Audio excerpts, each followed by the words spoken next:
Hello friends and dear student, एक बार फिर से आपका इस चैनल में बहुत बहुत स्वागत है। तो आज हम लोग फार्माकोग्नोसी का चैप्टर नंबर 4 जो पढ़ रहे थे, एक पार्ट हो गया था, उसका दूसरा पार्ट लेके आया हूं। तो चलिए शुरू करते हैं। इसमें हम लोग पढ़ेंगे टर्पेनोइड हो गया, जैसे वोलेटाइल ऑयल हो गया, ऐसे ही रेजिन्स हो गया, टैनिन्स हो गया, ये सारी चीज़ें इस वीडियो में हम लोग देखेंगे। तो चलिए शुरू करते हैं। नो ड्रामा नो बकवास, ओनली क्लास, लेट्स स्टार्ट। तो हमारा आज का टॉपिक क्या है? सबसे पहले टर्पेनोइड्स।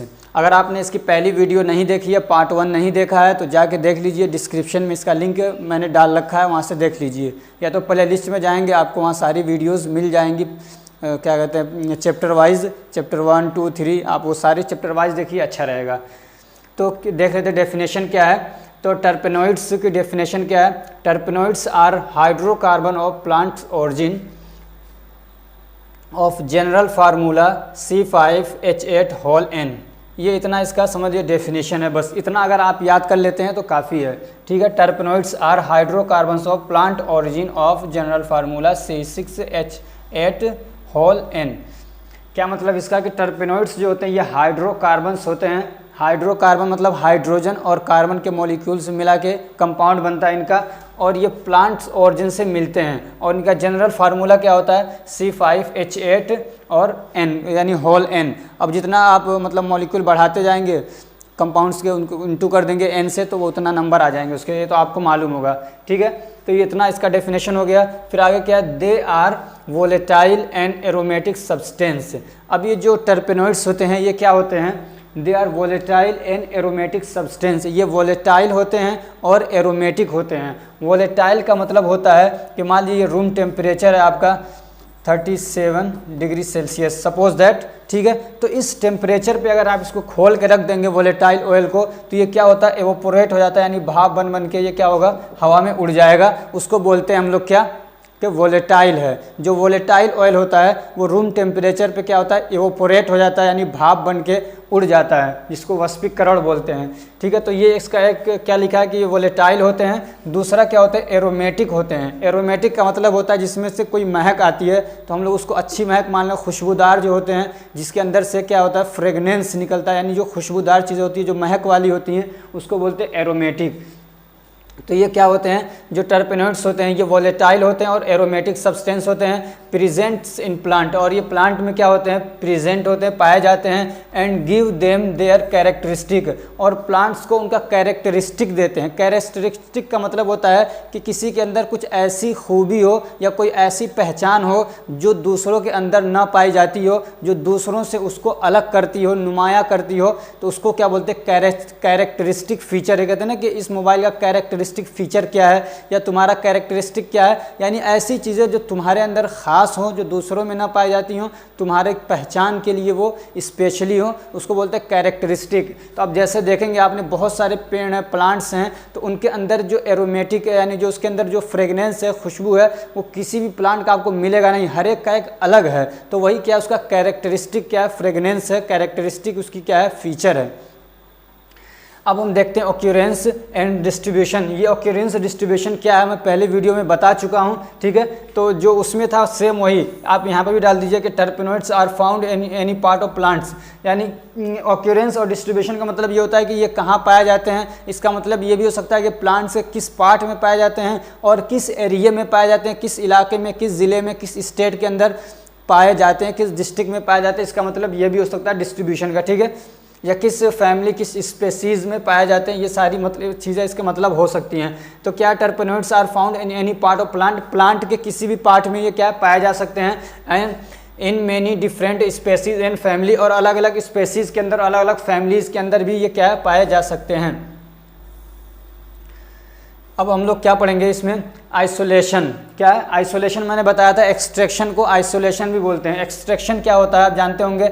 एक्सट्रैक्शन का मतलब होता है कि प्लांट्स के अंदर से जो एक्टिव कॉन्स्टिट्यूएंट है उसको निकालना, उसको एक्सट्रैक्शन भी बोलते हैं और उसको आइसोलेशन भी बोलते हैं। ठीक है, तो इसके कई सारे तरीके हैं, जैसे एक है स्टीम डिस्टिलेशन मेथड, अब मैंने पहले बता चुका हूँ इसको। दूसरा क्या, केमिकल मेथड, यानी केमिकल डाल के इसको निकाला जाता है। तीसरा क्या, क्रोमेटोग्राफिक टेक्निक, क्रोमेटोग्राफिक टेक्निक बारे में भी पहले मैं बता चुका हूँ कैसे होता है। इसके कई सारे टेक्निक हैं, दो बहुत ज़्यादा फेमस हैं, जैसे कि है थिन लेयर क्रोमेटोग्राफिक टेक्निक और एक है गैस लिक्विड क्रोमेटोग्राफिक टेक्निक, और भी हैं कई सारे, लेकिन ये दो आप याद रखिए। अगर क्रोमेटोग्राफिक टेक्निक के बारे में पूछता है तो दो आप ये दे दीजिए, और मैंने इसको समझा दिया था पिछली वीडियो में आपको अच्छे से कि क्रोमेटोग्राफिक टेक्निक क्या होता है। अब हम लोग देखेंगे आइडेंटिफिकेशन टेस्ट।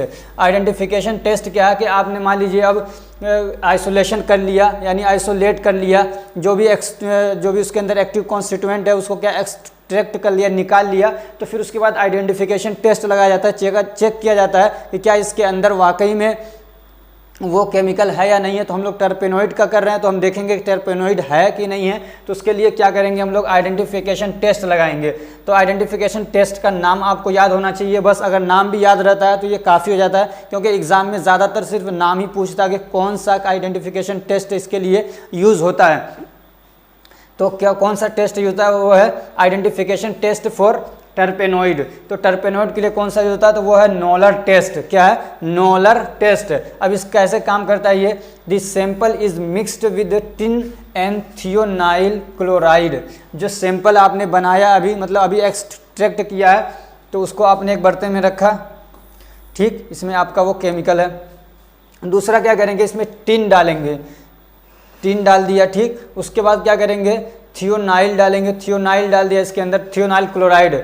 और उसके बाद अब ये आपने इतना डाल दिया, उसके बाद इसको गर्म करेंगे, इसमें हीट देंगे, ठीक है। आपने हीट दिया तो इसके बाद अगर इसके अंदर टर्पेनोइड होगा तो इसके अंदर एक कलर दिखेगा, वो कौन सा कलर है, वो है पिंक कलर। अगर पिंक कलर इसमें दिखने लग जाता है, जाहिर होता है, तो इसका मतलब क्या है कि इसके अंदर टर्पेनोइड मौजूद है। तो ये इसका हो गया आइडेंटिफिकेशन टेस्ट। अब इसका क्या है, एक चीज़ और रह गई, एक टॉपिक इसमें कि pharmaceutical and therapeutic uses. Pharmaceutical application भी बोलते हैं और इसको कभी बोलता है थेरापेटिक एक्टिविटीज़। क्या बोलते हैं, थेरापेटिक एक्टिविटीज़।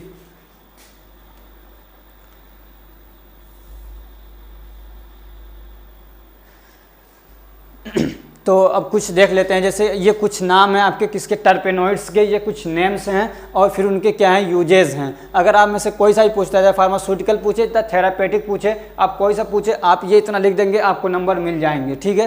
तो सबसे पहला क्या है, बी मायरिसिन या बायरेकिन भी बोलते हैं, कुछ लोग इसको मायरिसिन भी बोलते हैं, ठीक है। बीटा, सॉरी ये बी नहीं है, बीटा है, क्या है, बीटा।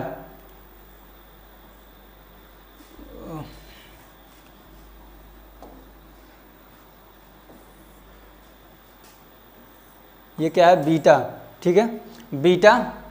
बीटा मायरिसिन या बीटा मायरिकिन, ये एक नाम है किसका, टर्पेनोइड का। अब ये किस काम यूज़ होता है, किस काम में, तो ये एनाल्जेसिक है, एंटी इन्फ्लामेटरी है और एंटीबायोटिक है।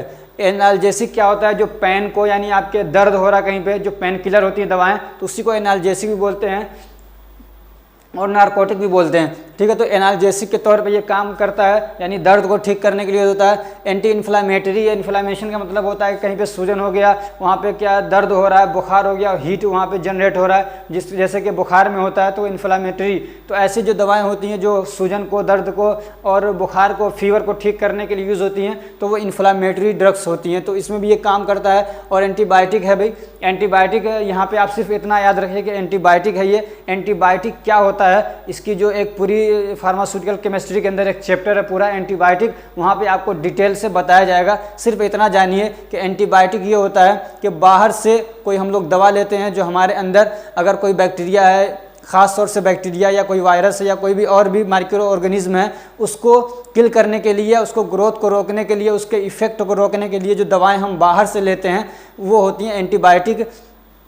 कि हमारा इम्यून सिस्टम उससे लड़ नहीं पाता है। अभी हमारे इम्यून के अंदर क्या है, एंटीबॉडी नहीं बन पाई है। एक तो बीमारियों से लड़ने के लिए होती है हमारी एंटीबॉडी, जो बीमारियों से लड़ती है वो हमारी बॉडी के अंदर खुद बनती है, माइक्रो ऑर्गेनिज्म को मारती है, किल करती है। लेकिन अगर हमारी बॉडी नहीं बना पा रही है तो वही चीज़ हम लोग बाहर से लेते हैं बना बनाया, वो होता है एंटीबायोटिक, ठीक है। आप इतना यहाँ पर याद रखिए।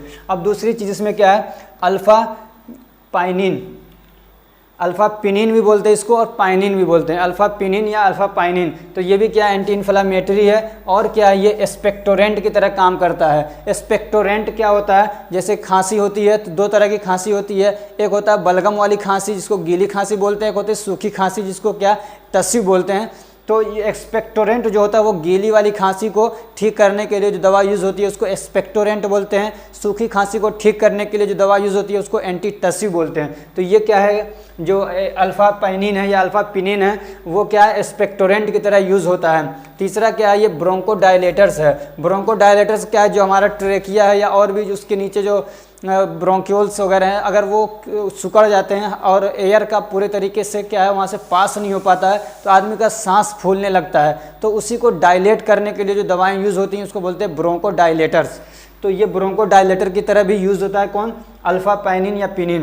तीसरा क्या है, पार्थेनोलिड, पार्थेनोलाइड भी बोलते हैं, पार्थेनोलिड भी बोलते हैं, पार्थेनोलिड या पार्थेनोलाइड। ठीक है, अपने हिसाब से आपको जो अच्छा लगे याद कर लीजिएगा। ये भी एक तरीके का टर्पेनोइड्स है। ये क्या करता है, ये एंटीबैक्टीरियल है यानी बैक्टीरिया को मारता है और उसका ग्रोथ को रोकता है, या एंटी फंगल है, फंगल इन्फेक्शन को रोकता है। ठीक है, तो ये क्या है, पार्थेनोलाइड या पार्थेनोलिड। अब ये हम लोग देखेंगे आगे ग्लाइकोसाइड। ठीक है, अब क्या पढ़ेंगे हम लोग, एक टॉपिक है, ये भी एक क्या है, सेकेंडरी मेटाबोलाइट है, क्या, ग्लाइकोसाइड। अब ग्लाइकोसाइड क्या होता है, इसकी डेफिनेशन भी देख लीजिए। अगर ग्लाइकोसाइड आता है तो आप इतना लिख सकते हैं कि ये एक तरीके का क्या है, सेकेंडरी मेटाबोलाइट है, तब भी चल जाएगा, लेकिन उसकी हम थोड़ा और डीपली डेफिनेशन देखते हैं। तो ग्लाइकोसाइड, ये समझिए ग्लाइकोसाइड भी जहाँ पे भी आता है तो उसके अंदर समझिए किसी हद तक शुगर का कंटेंट है। ठीक है, जैसे हाइपोग्लाइसेमिक एजेंट आते हैं जो दवाएं शुगर को कम करने, तो ग्लाइको का मतलब समझ लीजिए ग्लाइकोन का मतलब ही होता है शुगर वगैरह। तो यहाँ पे कुछ शुगर तो जानते होंगे, चीनी जिसको बोलते हैं, कुछ यहाँ पे उसका मैटर है शुगर का। ठीक, इससे आपको याद रहेगा थोड़ा। दी कंपाउंड्स हैविंग ग्लाइकोसाइड बॉन्ड्स, वो कह रहे हैं कि वो कंपाउंड्स जो ग्लाइकोसाइड बॉन्ड रखते हैं यानी जो ग्लाइकोसाइड बॉन्ड से बने रहते हैं, आर कॉल्ड ग्लाइकोसाइड। ठीक है, कह रहे हैं कि जो कंपाउंड्स ग्लाइकोसाइड बॉन्ड से बने रहते हैं या वो ग्लाइकोसाइड बॉन्ड रखते हैं उसको क्या बोलते हैं हम लोग, ग्लाइकोसाइड बोलते हैं। अब ग्लाइकोसाइड बॉन्ड क्या होता है, a glycoside bond is a covalent bond. अब ये क्या होता है, कोवेलेंट बॉन्ड होता है that binds the sugar molecule to another molecule. अब जो उसमें क्या होता है, जो कोवेलेंट बॉन्ड होता है उसमें क्या होता है, एक शुगर मॉलिक्यूल दूसरे मॉलिक्यूल से क्या होता है, बाइंड करता है। अब उसमें वो हो सकता है जो दूसरा मॉलिक्यूल है वो शुगर मॉलिक्यूल हो या हो सकता है कि वो नॉन शुगर मॉलिक्यूल हो। ठीक है, तो ग्लाइकोसाइड बॉन्ड में क्या होता है, एक शुगर का मॉलिक्यूल है वो दूसरे शुगर मॉलिक्यूल या नॉन शुगर मॉलिक्यूल से बाइंड करता है, उसको बोलते हैं ग्लाइकोसाइड बॉन्ड। ठीक है, आगे देखते हैं। इसका इतना ज़्यादा इसमें डीपली नहीं जाना, इसलिए कि आप डी फार्मा पढ़ रहे हैं, आपको दवाएं बनानी नहीं है इतनी, इसलिए इतनी गहराई में नहीं जाना, आपको डीपली नहीं पढ़ना। आप सरसरी पढ़ लेंगे तो आपके लिए काम आ जाएगा। आपको ज़्यादा से ज़्यादा ये मालूम होना चाहिए कि दवा का यूज़ क्या है, इसलिए कि दवा बनाने का काम बी फार्मा वालों का, एम फार्मा जो आगे पढ़ते हैं वो लोग जाते हैं इंडस्ट्रीज़ के अंदर दवा बनाते हैं। ठीक, अब क्या पढ़ना है, ऑक्यूरेंस एंड डिस्ट्रीब्यूशन। ठीक है, ये क्या होता है, ऑक्यूरेंस डिस्ट्रीब्यूशन बता चुका हूँ। तो ग्लाइकोसाइड वाइडली अकर इन रूट, ग्लाइकोसाइड जो होता है वो ज़्यादातर कहाँ पाए जाते हैं, वो रूट के अंदर पाए जाते हैं। कहाँ पे, ये रूट के अंदर ज़्यादातर पाए जाते हैं। और कहाँ पे पाए जाते हैं, बार्क्स के अंदर पाए जाते हैं और फ्रूट्स के अंदर पाए जाते हैं। ग्लाइकोसाइड 3 जगह ज़्यादा पाए जाते हैं प्लांट्स के, 3 पार्ट में, एक तो रूट में पाए जाते हैं, दूसरा कहाँ, बार्क में पाए जाते हैं, तीसरा फ्रूट्स में पाए जाते हैं। बार्क क्या है, जिसको हम लोग छाल बोलते हैं या छिलका बोलते हैं। मान लीजिए ये डाल है, कोई ब्रांच है, ठीक, ये तो इसके ऊपर जो इसकी जो ये स्किन होती है इसी को हम लोग बार्क बोलते हैं या छिलका बोलते हैं। ठीक, तो ये कभी कभी होता है क्या, ज़्यादातर ये रूट में, बार्क में और फ्रूट्स में पाए जाते हैं। और and to a small extent in leaves, और लीव्स के अंदर भी ये पाए जाते हैं, लेकिन क्या कह रहे हैं कि टू ए स्मॉल एक्सटेंट यानी बहुत थोड़ी मात्रा में, बहुत कम क्वांटिटी में पाए जाते हैं। कहाँ पे, रूट के अंदर, लीव्स के अंदर। लीव्स में कम पाए जाते हैं और ज़्यादा इसमें पाए जाते हैं। अब इसका आइसोलेशन क्या है, आइसोलेशन आप जान चुके हैं अब तक कि आइसोलेशन क्या होता है। तो इसमें कौन सा प्रोसेस यूज होता है आइसोलेशन करने के लिए, एक्सट्रैक्ट करने के लिए, तो वो क्या है, स्टेस ऑटो मेथड। ठीक है, यहाँ पे टी छूट गया है, स्टेस ऑटो मेथड जो मैं पहले बहुत डिटेल से इसको पढ़ा चुका हूँ, ठीक है। स्टेस ऑटो मेथड को मैं डिटेल से पढ़ा चुका हूँ, तो आप उसको जाके याद कर लीजिए कि कैसे ये काम करता है। Stas Otto method is generally use for extraction of glycoside. Glycoside के लिए निकालने के लिए कौन सा मेथड यूज़ होता है, वो है स्टेस ऑटो मेथड। अब हम लोग इसके कुछ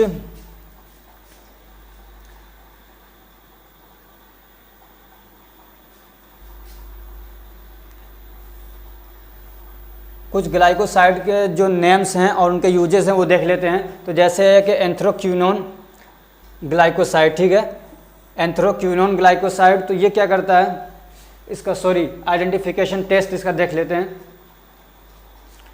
पहले क्या कहते हैं, आइडेंटिफिकेशन टेस्ट से देखा जाता है ना, हम लोग देख रहे हैं जो तरतीब हमारा आइसोलेशन के बाद फिर क्या करते हैं, उसका आइडेंटिफिकेशन टेस्ट देखते हैं। तो आइडेंटिफिकेशन टेस्ट में क्या है, नेम, जैसे ये ग्लाइकोसाइड है, कुछ ग्लाइकोसाइड के नाम दिए हैं और भी बहुत सारे ग्लाइकोसाइड हैं, लेकिन कुछ मैंने यहाँ पे लिए हैं 2-3 जो मतलब पूछ सकता है, जो थोड़ा इंपॉर्टेंट है।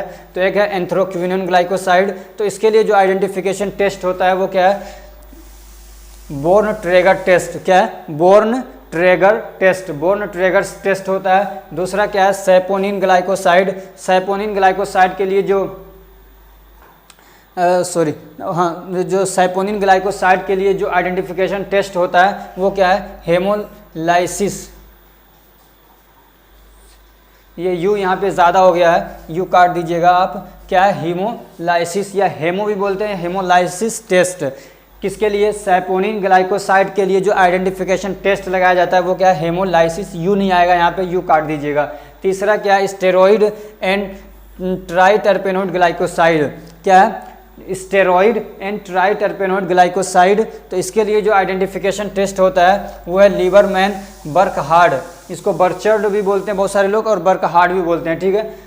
तो क्या है, लीबरमैन बर्चहार्ड, और बहुत सारे लोग इसको बूचर भी पढ़ देते हैं, बूचर्ड, लेकिन आप इसको पढ़िए लीबरमैन बर्चहार्ड टेस्ट। तो ये किसके लिए होता है, स्टेरॉइड एंड ट्राइटरपेनोइड ग्लाइकोसाइड। ये वाला किसी एग्जाम के उसमें पूछा था 1 नंबर में कि मतलब इसके स्टेरॉइड या ट्राइटरपेनोइड के ये पूछा था, ये वाला टेस्ट किस ग्लाइकोसाइड के आइडेंटिफिकेशन में यूज़ करते हैं। कैसे पूछा था कि लीबरमैन बर्चहार्ड जो टेस्ट है ये किसको चेक करने के लिए यूज़ होता है, किसके आइडेंटिफिकेशन के लिए यूज़ होता है। तो आपको याद रहना चाहिए, स्टेरॉइड एंड ट्राइटरपेनोइड ग्लाइकोसाइड के लिए यूज़ होता है। अब एक है ग्लाइकोसाइड कार्डियक ग्लाइकोसाइड, जो बहुत ज़्यादा इंपॉर्टेंट है, इसी से ज़्यादा क्वेश्चन बनते हैं। कार्डियक ग्लाइकोसाइड क्या है, ये भी एक तरीके का ग्लाइकोसाइड है।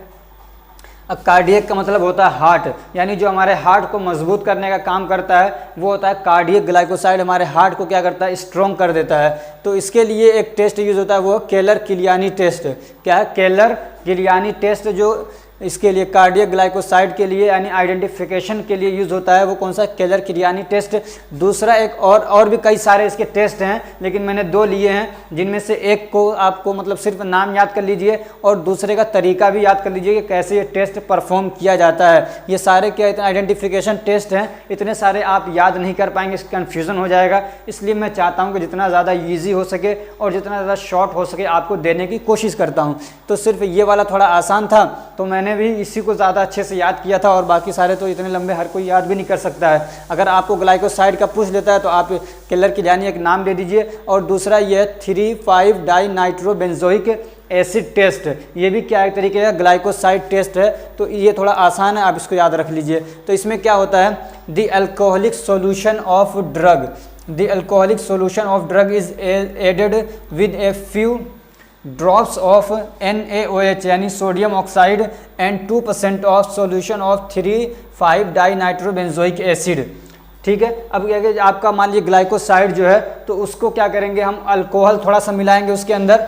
वही कह रहा है कि अल्कोहलिक सॉल्यूशन ऑफ ड्रग, यानी जो हमारा ड्रग है उसको यहाँ रखेंगे, थोड़ा सा इसके अंदर अल्कोहल मिला देंगे। फिर उसके बाद क्या करेंगे, इसके अंदर कह रहे कि with a few drops of NaOH, sodium oxide थोड़ा सा इसमें कुछ ड्रॉप्स, 1-2 ड्रॉप मिला दिए। ठीक है। उसके बाद क्या करेंगे, 2% ऑफ 3,5-डाइनाइट्रोबेंजोइक एसिड। तो 2% उसके मान लीजिए 2% उसका हम क्या करेंगे, इसमें ये वाला जो आपका ये टेस्ट है, जो इंडिकेटर है समझ लीजिए, ये डालेंगे इसमें 3,5 डाइनाइट्रोबेंजोइक एसिड। उसके बाद क्या होगा, इसके अंदर एक पिंक कलर दिखने लगेगा, एक पिंक कलर दिखेगा जो ये बताएगा कि इसके अंदर क्या है, ग्लाइकोसाइड यानी कार्डियक ग्लाइकोसाइड अगर होगा तो पिंक कलर दिखने लग जाएगा, जो आपको बताएगा कि इसके अंदर कार्डियक ग्लाइकोसाइड प्रेजेंट है।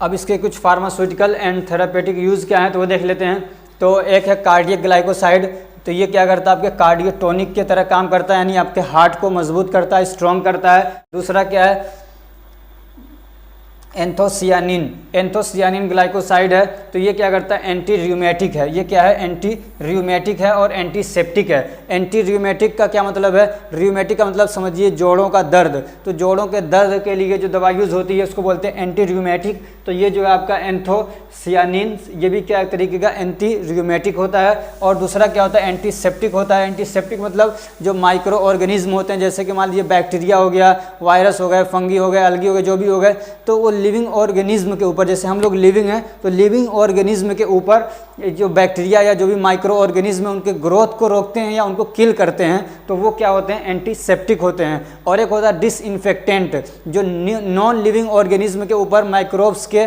माइक्रो ऑर्गेनिज्म के ग्रोथ को रोकते हैं या उनको किल करते हैं, वो होते हैं डिसइंफेक्टेंट। अब नॉन लिविंग ऑर्गेनिज्म क्या है, जैसे कि मान लीजिए ये पेन हो गया, ये बोर्ड हो गया, तो ये सब क्या है, नॉन लिविंग ऑर्गेनिज्म है। तीसरा क्या है, एंथ्रोक्विनोन ग्लाइकोसाइड। एंथ्रोक्विनोन ग्लाइकोसाइड किस काम में यूज़ होता है, तो ये होता है लैक्सेटिव एंड परगेटिव। लैक्सेटिव और परगेटिव क्या होता है कि आपको कभी पता होगा, सबको होता है, कभी कभार कॉन्स्टिपेशन हो जाता है, अब आदमी का स्टूल क्या होता है, पेट में जम जाता है, मतलब एकदम हार्ड हो जाता है, निकलता नहीं है। इसका समझिए कि आदमी को टॉयलेट नहीं होता है, यानी टट्टी नहीं कर पाता है आसानी से, हार्ड हो जाता है उसका जो स्टूल है उसके पेट के अंदर, या तो उसको ढीला करने के लिए, ठीक है, उसके स्टूल को ढीला करने के लिए, यानी आसानी से क्या है वो जाके टॉयलेट कर ले, उसको ढीला करने के लिए जो दवाएं दी जाती हैं उसको बोलते हैं लैक्सेटिव। और एकदम पेट को पूरा ही एकदम जीआईटी को साफ़ करने के लिए जो दवा दी जाती है वो होता है परगेटिव। परगेटिव मतलब जैसे ऑपरेशन वगैरह करना रहता है तो पूरा पेट एकदम पूरा जीआईटी साफ़ कर दिया जाता है, तब देते हैं परगेटिव। लैक्सेटिव परगेटिव में फ़र्क सिर्फ इतना होता है कि लैक्सेटिव के अंदर दवा थोड़ी कम दी जाती है, परगेटिव के अंदर उसी दवा को अगर ज़्यादा बढ़ा देंगे तो वो परगेटिव हो जाता है। लैक्सेटिव दवा कम है तो लैक्सेटिव है, उसी को मान लीजिए 100 mg में आपका स्टूल ढीला हो गया तो लैक्सेटिव हो गया, और 200 mg दिया दवा आपने तो पेट पूरा एकदम साफ़ हो गया, दस्त आने लगे, लूज मोशन हुआ, पेट पूरा खाली हो गया, तो वो क्या हो जाता है, परगेटिव हो जाता है। तो ये हमारा ग्लाइकोसाइड भी कंप्लीट हो गया। अब हम लोग देखते हैं वोलेटाइल ऑयल्स।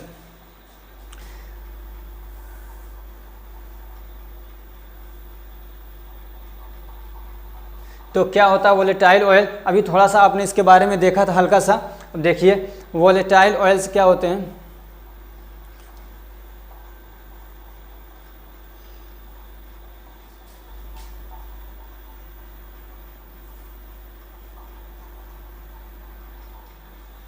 तो volatile oils are odorous volatile substance. क्या होते हैं वोलेटाइल ऑयल, तो वोलेटाइल ऑयल जो होते हैं ये ऑडरस, अडर बोलते हैं मतलब खुशबू को, जिसको फ्रेगनेंस भी बोलते हैं। तो ये खुशबूदार कुछ क्या होते हैं, वोलेटाइल सब्सटेंस होते हैं, obtained from animal, obtained from plant, यहाँ प्लांट छूट गया है, प्लांट डाल दीजिए, obtained from plants and animal origin. और ये प्लांट से और एनिमल से क्या होते हैं, ऑब्टेन्ड होते हैं। क्या होते हैं ये अडरस, अडर मतलब होता है खुशबू, फ्रेगनेंस, स्मेल, अच्छी स्मेल। तो ये स्मेल वाले क्या होते हैं, कुछ वोलेटाइल सब्सटेंस होते हैं जो कि हमको किससे मिलते हैं, प्लांट से मिलते हैं और एनिमल ओरिजिन से मिलते हैं, प्लांट से मिलते हैं और एनिमल से मिलते हैं। Which evaporate when expose to ordinary temperature. और कह रहे हैं कि जब इसको ऑर्डिनरी टेम्परेचर में अगर एवोपरेट क्या कहते हैं एक्सपोज कर देते हैं तो क्या होता है, ये एवोपरेट हो जाता है। क्या मतलब है इसका, ऑर्डिनरी टेम्परेचर यानी जिसको रूम टेम्परेचर बोलते हैं, नॉर्मल टेम्परेचर जो तकरीबन 37 डिग्री सेल्सियस होता है, तो उस पर अगर इसको एक्सपोज कर देते हैं यानी खुला छोड़ देते हैं तो फिर क्या होता है, एवोपरेट हो जाता है, भाप बन के उड़ जाता है, वाष्पीकरण हो जाता है उसका। अब उसके बारे में थोड़ा सा और देख लीजिए। दे कॉल्ड एसेंशियल ऑयल, इनको एसेंशियल ऑयल भी कहा जाता है। ये क्वेश्चन पूछा था किसी उसमें 1 नंबर के क्वेश्चन में, एसेंशियल ऑयल क्या होते हैं। मैं आपको छोटे क्वेश्चन बता रहा हूँ, जो बड़े क्वेश्चन है वो तो आराम से आदमी कर लेता है, छोटे वाले क्वेश्चन में बहुत ज़्यादा फंसाते हैं। जो भी लोग फंस रहे थे इसको अभी 2021-22 के एग्जाम में ये पहली बार शुरू हुआ है, जो छोटे छोटे एक नंबर के क्वेश्चन पूछे जा रहे हैं मल्टीपल चॉइस के और खाली जगह भरने के, तो इसी टाइप के क्वेश्चन वो उठाता है। तो इसलिए मैं छोटे क्वेश्चन बता रहा हूँ, और ये जो बड़े क्वेश्चन है उसकी मैंने पूरी तैयारी करा रखी है, आप देख लीजिएगा एक बार जाके उसको प्लेलिस्ट में। इनको एसेंशियल ऑयल कहा जाता है। क्यों कहा जाता है? Because they carry the plants active constituent. ये इनको एसेंशियल ऑयल इसलिए कहा जाता है कि जो वोलेटाइल ऑयल होते हैं ये प्लांट्स के जो एक्टिव कॉन्स्टिट्यूएंट होते हैं उसको कैरी करते हैं, उसको ढोने का काम करते हैं, यानी इसी के अंदर वो प्रेजेंट होते हैं, जो एक्टिव कॉन्स्टिट्यूएंट होते हैं, जो किसी बीमारी को ठीक करने के लिए यूज़ होते हैं। अब हम देखते हैं ऑक्यूरेंस एंड डिस्ट्रीब्यूशन, ठीक है। तो इसमें भी आप यहाँ सॉरी टर्पेनोइड्स हो गया है, यहाँ पे होना चाहिए वोलेटाइल ऑयल, चूँकि वोलेटाइल ऑयल का पढ़ रहे हैं हम लोग। तो volatile oil are found in any part of plants, plant किसी भी प्लांट में पाए जाते हैं, मतलब प्लांट के किसी भी पार्ट में ये पाए जा सकते हैं, और अलग अलग डिफरेंट स्पेसीज़ और डिफरेंट क्या कहते हैं फैमिलीज़ के अंदर ये पाए जाते हैं। आइसोलेशन में क्या है? तो स्टीम डिस्टिलेशन इसमें यूज़ होता है। स्टीम डिस्टिलेशन क्या है मैं बता चुका हूँ पीछे, इसलिए किसी बार बार रिपीट करना अच्छा नहीं है, आपको भी अच्छा नहीं लगेगा कि एक बार आपने सीख लिया फिर दोबारा उसी को बार बार रिपीट किया जा रहा है। आइडेंटिफिकेशन टेस्ट देख लीजिए, ये पूछता है आइडेंटिफिकेशन टेस्ट में क्या है इसके, सूडान थर्ड, सूडान क्या है, सूडान थर्ड ऐसे लिखिएगा, ठीक है, रोमन नंबर में लिखिएगा सूडान थर्ड। चूँकि मैं टाइप कर रहा था तो मुझे इतनी अच्छी टाइपिंग आती नहीं है, लेकिन मैं जब से पढ़ाना शुरू किया हूँ तो थोड़ा बहुत टाइप करना सीख गया हूँ, खुद ही से मैंने कोई कोर्स वगैरह नहीं किया है टाइपिंग का, ठीक है। तो इसलिए कुछ नहीं आता समझ में तो गूगल वगैरह सर्च कर लेता हूँ कैसे टाइप करेंगे। तो ये थर्ड में लिखने के लिए बहुत सर्च किया, कहीं मुझे मिला नहीं, बहुत सारा मेरा टाइम भी वेस्ट हो गया कि इस तरीके से कैसे करें। गूगल में जो दे रहा था कि बता रहा था, लेकिन उसको मैं कर रहा था तो हो नहीं रहा था उस टाइप का। तो आप ऐसे लिखिएगा सूडान थर्ड, ठीक है। अब इसमें क्या होता है, a thin section of drug is treated with an alcoholic solution of Sudan third. इसमें क्या करेंगे कि जो आपका ये वोलेटाइल ऑयल है, जो आपने वोलेटाइल ऑयल निकाला है तो उसका थोड़ा सा पोर्शन लेंगे, थोड़ा सा उसको लेंगे और अल्कोहलिक सॉल्यूशन उसमें मिलाएंगे, यानी इसमें थोड़ा सा अल्कोहल मिला देंगे। अपना जो वोलेटाइल ऑयल है थोड़ा उसमें लिया, उसमें कुछ अल्कोहल मिला दिया, फिर उसके बाद क्या करेंगे उसको मिलाएंगे सूडान थर्ड के साथ। सूडान थर्ड क्या है, एक तरीके का केमिकल है, उसको जब मिलाएंगे ए रेड कलर अपीयर्स, एक रेड कलर अपीयर होगा, जाहिर होगा, that confirms the presence of volatile oil, जो ये बताएगा, जो कंफर्म करेगा कि इसके अंदर क्या है। अगर रेड कलर उसमें जाहिर होता है, दिखता है, रिवील होता है, तो इसका मतलब क्या है कि इसके अंदर वोलेटाइल ऑयल प्रेजेंट है। आगे बढ़ते हैं हम लोग। अब इसका फार्मास्यूटिकल एप्लीकेशन क्या है, तो ये क्या होता है, एक तरीके कार्मिनेटिव्स की तरह यूज़ होता है। कार्मिनेटिव्स वो होते हैं जो हमारे पेट से, हमारे जीआईटी से क्या करते हैं, जो गैसेज होते हैं उनको एक्सपेल आउट करते हैं, बाहर निकालने का काम करते हैं, वो होते हैं कार्मिनेटिव्स। और एक होता है डायूरेटिक। डायूरेटिक क्या होता है, जो हमारे मतलब यूरिन के वॉल्यूम को बढ़ा देते हैं, वो होता है डायूरेटिक। क्यों बढ़ाया जाते हैं, उसकी रीज़न क्या है वो बाद में आप देखिएगा, हल्का सा बता देता हूँ कि मान लीजिए कभी किसी ने जहर पी लिया हो, खा लिया हो, और वो जहर क्या उसके ब्लड में पहुँच गया हो, अभी पेट में रहता है तो उल्टी करवा के निकाल देते हैं, वोमिटिंग करा के, लेकिन अगर ब्लड में पहुँच जाता है तो ज़्यादा से ज़्यादा यूरिन कराते हैं, उसकी वजह से क्या होता है, ब्लड का वॉल्यूम कम हो जाता है, और वो जो पॉइजन है, जो जहर है, वो क्या है, पेशाब के रास्ते से बाहर निकाला जाता है। इसी तरीके से मान लीजिए कभी आदमी का ब्लड प्रेशर बहुत ज़्यादा बढ़ जाता है और उसका वॉल्यूम बढ़ जाता है, वॉल्यूम बढ़ने की वजह से ब्लड प्रेशर बढ़ जाता है। किसका वॉल्यूम, ब्लड का वॉल्यूम जब ज़्यादा बढ़ जाता है तो उसके वजह से भी ब्लड प्रेशर बढ़ जाता है। तो ज़्यादा से ज़्यादा ये वाली डायरेटिक देते हैं, जिसकी वजह से आदमी पेशाब करता है, ज़्यादा यूरिन करता है, तो ब्लड का वॉल्यूम कम हो जाता है, इस तरीके से ब्लड प्रेशर भी कम हो जाता है। तो एक तरीका ये भी होता है ब्लड प्रेशर को कम करने का, तो वो होता है डायूरेटिक। तो ये जो वोलेटाइल ऑयल है वो डायूरेटिक की तरह भी काम करता है। तीसरा क्या है, ये एंटीसेप्टिक। एंटीसेप्टिक क्या अभी मैंने कुछ देर पहले बताया। चौथा क्या है, लोकल एनेस्थेटिक। लोकल एनेस्थेटिक क्या होता है, जैसे कि मान लीजिए ये वाला एरिया है, अब यहाँ पे कोई ऑपरेशन करना है, कोई सर्जरी करनी है, तो इसको सुन कर दिया जाता है, तो उसी को सुन करने के लिए क्या बोलते हैं हम लोग, लोकल एनेस्थेटिक। और पूरी बॉडी को सुन किया जाता है, उसको बोलते हैं जनरल एनेस्थेटिक या एनेस्थेसिया। और सीडेटिव क्या होता है कि मान लीजिए मेरा रिजल्ट बहुत ख़राब आया, तो अब मैं थोड़ा सा क्या डिप्रेशन में जाऊँगा, मुझे नींद नहीं आएगी, तो मुझे सुलाने के लिए, मेरे मतलब वो जो कंडीशन है उसको नॉर्मल करने के लिए जो दवा दी जाती है वो होती है सीडेटिव। अगला टॉपिक हमारा क्या है, टेनिन्स। तो टेनिन्स के डेफिनेशन में देख लीजिए, tannins are a type of astringent and precipitate protein. जो टेनिन्स होते हैं एक टाइप के क्या होते हैं, एस्ट्रिंजेंट होते हैं। एस्ट्रिंजेंट क्या होते हैं, आपने भी कभी क्रीम व्रीम लगाया होगा, मान लीजिए कहीं पे कट जाता है, जल जाता है, तो उसके ऊपर क्या करते हैं, एक लेप लगा देते हैं। वो क्या करता है, एक वहाँ पे पपड़ी सी जमा देता है, एक लेयर बना देता है। उससे क्या होता है कि जो माइक्रो ऑर्गेनिज्म होते हैं वो उस पर अटैक नहीं कर पाते हैं, यानी एक वहाँ पे क्या कवरिंग का काम कर देता है। वो होता है एस्ट्रिंजेंट। उसी को कहा है कि वो क्या करता है, प्रिसिपिटेट करता है। और वो क्यों करता है, वो प्रोटीन की लेयर बना देता है वहाँ पे, उसी को बोलते हैं प्रिसिपिटेट प्रोटीन। इतना लिख देते हैं तो ये आपके लिए काफ़ी है, ठीक है। इतना अगर लिख देते हैं आप, आपके लिए काफ़ी है एग्जाम के लिए। अगर आप और ज़्यादा देखना चाहते हैं तो आप ये कह सकते हैं, दे आर फेनोलिक कंपाउंड्स। ये फेनोलिक कंपाउंड्स होते हैं that bind to various organic compounds. और बहुत सारे ऑर्गेनिक कंपाउंड्स के साथ ये क्या करते हैं, बाउंड करते हैं, यानी बॉन्डिंग बनाते हैं। जैसे क्या हो गया, अमाइनो एसिड हो गया, ठीक है। अब इसका एक्यूरेंस देख लीजिए और डिस्ट्रीब्यूशन क्या है। तो tannins are found in any part of plant, ये भी कहीं भी पाए जा सकते हैं और अलग अलग डिफरेंट स्पेसीज और फैमिली में पाए जाते हैं। इसका आइडेंटिफिकेशन टेस्ट देख लीजिए क्या है। आइडेंटिफिकेशन टेस्ट में इसके आता है गोल्ड बीटर टेस्ट। क्या होता है, गोल्ड बीटर टेस्ट, ये इसका आइडेंटिफिकेशन टेस्ट है। इसमें एक तो टेस्ट ये हो गया और दूसरा टेस्ट क्या है इसका, gelatin test. Gold beater test क्या है, काफ़ी लंबा है, और ये वाला जो जिलेटिन टेस्ट है, आइडेंटिफिकेशन टेस्ट, थोड़ा आसान है, तो इसलिए मैंने इसको ले लिया है। तो इसमें क्या करेंगे, 0.5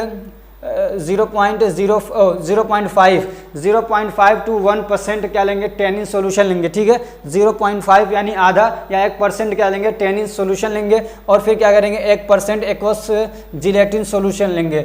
1% क्या करेंगे, जिलेटिन का एक्वस सोल्यूशन यानी जो पानी वाले फॉर्म में वो सोल्यूशन लेंगे। एंड 10% सोडियम क्लोराइड, और 10% क्या करेंगे, सोडियम क्लोराइड को एक साथ मिला देंगे। तो फिर क्या होगा, ए पेल येलो कलर अपीयर्ड, एक पीला कलर क्या होगा, जाहिर होगा, हल्का पीला कलर, जिसको क्या बोलते हैं, व्हाइट पफ भी बोलते हैं, ठीक है, व्हाइट पफ बोलते हैं। तो वो वाला कलर जाहिर होगा, या पेल येलो कलर जाहिर होगा जो ये, और वो प्रिसिपिटेट फॉर्म में होगा। क्या होगा, प्रिसिपिटेट बन जाएगा, यानी एक पपड़ी सी बन जाएगी, एक लेयर बन जाएगी, जो ये बताएगा कि क्या इसके अंदर क्या है, इसके अंदर टेनिन्स है, ठीक है। अब इसके यूजेस क्या हैं, यूजेस में क्या है, जैसे कि उसका मतलब फार्मास्यूटिकल या एप्लीकेशन क्या है, या उसकी थेरापेटिक यूज़ क्या है। तो उसमें क्या, ये एंटी ट्यूमर होता है। एंटी ट्यूमर का मतलब ये होता है जो कैंसर को ठीक करने के लिए दवा यूज़ होती है, उसको ट्यूमर बोलते हैं, एंटी ट्यूमर। तो ये एंटी ट्यूमर होता है एक तरीके का। दूसरा क्या है, ये एंटी डॉट होता है। एंटी डॉट वो दवाएं होती हैं जो किसी को, आदमी को जब जहर खा लेता है, उसको ठीक करने के लिए दवा यूज़ होती है, उसको भी एंटी डॉट बोलते हैं। या कैसे, मान लीजिए किसी ने दवा खानी थी, उसको 500 mg पैरासीटामोल उसने खा लिया, 500 mg की जगह 2000 mg दवा खा ली, तो भी क्या होगा, उसके ओवर डोजिंग की वजह से क्या हो जाएगा, एक तरीके से टॉक्सिकेशन हो जाएगा। ओवर डोजिंग कर लिया उसने तो टॉक्सिकेशन हो जाता है। तो उसको भी ठीक करने के लिए जो दवा दी जाती है उसको भी क्या बोलते हैं, एंटी डॉट बोलते हैं, ठीक है। एंटी डॉट समझ में आ गया होगा कि आदमी के अंदर जब टॉक्सिसिटी हो जाती है, चाहे वो जहर खाने की वजह से हो, या दवा ज़्यादा खाने की वजह से हो, या फूड पॉइजनिंग की वजह से, किसी भी वजह से अगर उसके अंदर पॉइजनिंग हो गई है, उसके अंदर टॉक्सिसिटी हो गई है, तो उसको ठीक करने के लिए जो दवा दी जाती है उसको एंटी डॉट बोलते हैं। तो जो ये है आपका टेनिन्स है, ये एक तरीके का क्या है, एंटी डॉट की तरह से यूज़ होता है। अगला टॉपिक क्या है हमारा, रेजिन्स। अब रेजिन्स क्या होता है, resins are usually mixture of organic compounds. Resins जो होते हैं वो क्या होते हैं, ये ऑर्गेनिक कंपाउंड्स के मिक्सचर होते हैं। और कहाँ से पाए जाते हैं, प्लांट सीक्रेट रेजिन्स। प्लांट जो होते हैं वो रिलीज करते हैं, निकालते हैं, सीक्रेट करते हैं फॉर देयर प्रोटेक्शन, अपनी प्रोटेक्शन के लिए, अपनी हिफाजत के लिए, अपने बचाव के लिए, ठीक है। इन रिस्पॉन्स टू इंजरी, जब प्लांट को क्या होता है, इंजरी हो जाता है, मान लिया आपने इसे काट दिया, उसको खूब गड्ढा सा कर दिया, तो फिर क्या करते हैं, वहाँ से कुछ केमिकल्स आपने देखा होगा निकलते हैं, वो होते हैं रेजिन्स। वो क्या होते हैं, रेजिन्स होते हैं। अब एक्यूरेंस का और इनका डिस्ट्रीब्यूशन क्या है, तो जो ऊपर अभी आपने पढ़ा उसके में टेनिन्स में और दूसरे उसमें, वही इसका भी सेम है, ठीक है। आइसोलेशन कैसे इसको निकालते हैं, तो क्या, नेचुरल ओरिजिन, नेचुरल रेजिन्स, ये नेचुरली तौर पे क्या होता है, मिल जाता है, आइसोलेशन हो जाता है इसका। कैसे, they are obtained from various plant either naturally और by making artificial procedure like incision. ये कह रहे हैं कि एक तरीका इसका क्या है, नेचुरल रेजिन से मिल जाते हैं। नेचुरली मतलब हमको ऑब्टेन हो जाते हैं, कैसे, एक तो ये कि मान लीजिए प्लांट खुद अपना निकालते हैं, किसी ने, हमने कुछ किया नहीं, बल्कि रेजिन से प्लांट खुद अपना निकाल रहा है। तो एक तरीका ये होता है कि प्लांट ने खुद निकाल दिया। दूसरा ये कि हम प्लांट में जाके क्या करते हैं, कट लगा देते हैं। तो कट लगाने के बाद उसमें से फिर क्या होता है, रेजिन्स निकलता है। जिसी को कट को क्या बोलते हैं, इंसीजन बोलते हैं इंग्लिश में, यानी खूब गहरा आपने चीरा लगा दिया तो भी क्या होता है, एक वो निकलता है, रेजिन से निकलेगा, जिसको बोलते हैं आर्टिफिशियल प्रोसीजर के थ्रू निकाल रहे हैं। तो ये 2 तरीके हो गए, और भी तरीके हो सकते हैं लेकिन आप 2 याद रख लीजिए, ठीक है। इसका आइडेंटिफिकेशन टेस्ट क्या है, तो आइडेंटिफिकेशन टेस्ट का इसका कोलोफोनी रेजिन इसका आइडेंटिफिकेशन टेस्ट है। इसमें क्या होता है, 100 ग्राम mg यानी 100 ग्राम ऑफ रेजिन पाउडर लेंगे, फिर उसको क्या करेंगे, dissolve in 10 ml of acetic anhydride क्या करेंगे, 10% एसेटिक एनहाइड्राइड ये केमिकल है एक, ठीक है। तो इसके अंदर क्या करेंगे, उसको मिक्स कर देंगे। कितना, 100 mg आपने लिया, 100 mg आपने रेजिन पाउडर लिया, उसको 10 ml के अंदर क्या करेंगे, 10 ml एसेटिक एनहाइड्राइड के अंदर उसको मिलाएंगे। फिर उसके बाद क्या करेंगे, few drops of sulphuric acid, और कुछ ड्रॉप उसके अंदर हम लोग क्या करेंगे, 2-3 ड्रॉप 4 ड्रॉप क्या करेंगे, सल्फ्यूरिक एसिड डाल देंगे और उसको मिक्स कर देंगे। तो फिर क्या होगा, ए पर्पल वॉयलेट कलर क्या होगा, दिखेगा, पर्पल वॉयलेट कलर दिखेगा, जो हमको ये बताएगा, यानी बैगनी कलर दिखेगा, जो ये बताएगा इसके अंदर क्या है, रेजिन्स प्रेजेंट है। अब इसके यूजेस क्या हैं, तो ये एक परगेटिव की तरह यूज़ होता है, मैंने बता दिया परगेटिव क्या होता है, सीडेटिव की तरह यूज़ होता है, ये भी बता चुका हूँ। सीडेटिव क्या होता है, लेग्जेटिव की तरह यूज़ होता है, लेग्जेटिव मैंने बता दिया। परगेटिव लेग्जेटिव क्या होते हैं, जैसे कि परगेटिव मैंने बताया कि अपने स्टूल को जो ढीला, मतलब आदमी को कॉन्स्टिपेशन हो गया, कब्ज हो गया, तो उसको ढीला करने के लिए उसके स्टूल को यानी उसकी टट्टी को, उसको क्या बोलते हैं हम लोग, परगेटिव बोलते हैं। और उसी की मात्रा अगर बढ़ा दिया जाए तो एकदम पूरा उसका पेट बिल्कुल पानी की तरह साफ हो जाए, पानी की तरह वो टट्टी करने लगे, तो वो होता है लग्जेटिव। और सीडेटिव आदमी को, जैसे कि मान लीजिए मैं 5 घंटे सोता था लेकिन किसी वजह से मुझे नींद नहीं आ रही, तो 5 घंटा मुझे सुलाने के लिए जो दवा यूज़ होगी उसको बोलेंगे सीडेटिव। और एक होता है हिप्नोटिक, जो 5 घंटा तो मैं नॉर्मल सोता था, उससे 5 घंटा और एक्स्ट्रा सुलाने के लिए जो दवा यूज़ होती है उसको बोलते हैं क्या, हिप्नोटिक, यानी उसी के डोज को बढ़ा दिया जाए। तो ये आज हमारा ये चौथा जो चैप्टर था वो कंप्लीट हो चुका है। फिर हम मिलते हैं दूसरे चैप्टर के साथ, तब तक के लिए अपना बहुत ख्याल रखिए। अगर ये हमारी कोशिश अच्छी लग रही है तो वीडियो को लाइक कर दीजिए, चैनल को सब्सक्राइब कर दीजिए और अपने फ्रेंड्स को भी शेयर करिए ताकि वो भी इससे क्या है फ़ायदा उठा सकें।